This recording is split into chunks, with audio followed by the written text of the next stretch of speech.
I just had to let you know you're.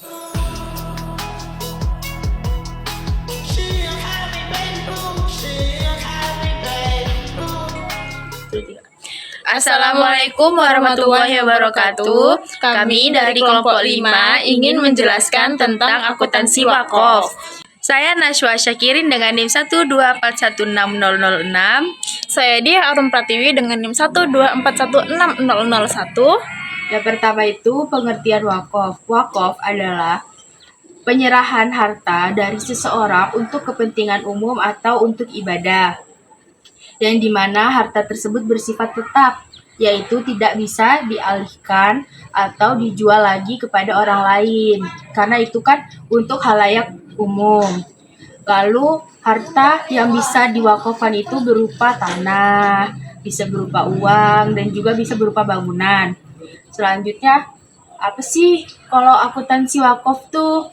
Nah, kalau akuntansi wakaf tuh merupakan pencatatan wakaf yang diterima, seperti mengelola, mencatat, dan melaporkan kepada orang yang mewakafkan atau wakil, yang bertujuan agar sifat wakaf itu tuh transparansi dan bisa dipertanggungjawabkan. Contoh wakaf tuh misalnya ada fulan nih, dia mewakafkan tanah di sebuah desa A untuk dibangun sebagai masjid. Jadi nanti tuh pengurus atau nazir yang menerima wakaf tadi itu bakal harus benar-benar membuat masjid di tanah itu, tidak boleh dialihkan atau dijual lagi kayak gitu kan. Nah, hubungannya sama akuntansi itu apa? Jadi tuh ketika fulan tadi mewakafkan, itu bakal dicatat sama nazir atau pengurus masjid yang bakal jadi pengurus masjid tadi. Terus bakal dikelola itu dilihat proses pembangunan masjidnya kayak gitu kan. Setelah itu baru dilaporkan oleh nazir tadi ke wakaf tadi kalau pembangunan masjid itu sudah selesai dan tepat sesuai yang diwakafkannya, diamanahkannya. Dalam akuntansi wakaf terdapat beberapa prinsip. Yang pertama, transparansi. Yang kedua, akuntabilitas. Yang ketiga, kepatuhan terhadap syariat. Dan yang keempat, konsistensi dalam pencatatan. Prinsip-prinsip ini tuh penting agar pengelolaan wakaf berjalan dengan baik dan bisa dipertanggungjawabkan. Di bagian ini saya bakal ngejelasin tentang proses akuntansi wakaf, yang dimana ada 3 tahap, yaitu yang pertama pencatatan, yang kedua pengelolaan, dan yang ketiga itu pelaporan. Nah, yang pertama itu pencatatan. Jadi setiap harta wakaf yang diterima itu harus dicatat dengan jelas, mau itu uang, tanah, atau aset lainnya. Nah, tidak cuma itu, hasil dari pengelolaan juga ikut dicatat, misalnya ada pendapatan sewa atau keuntungan.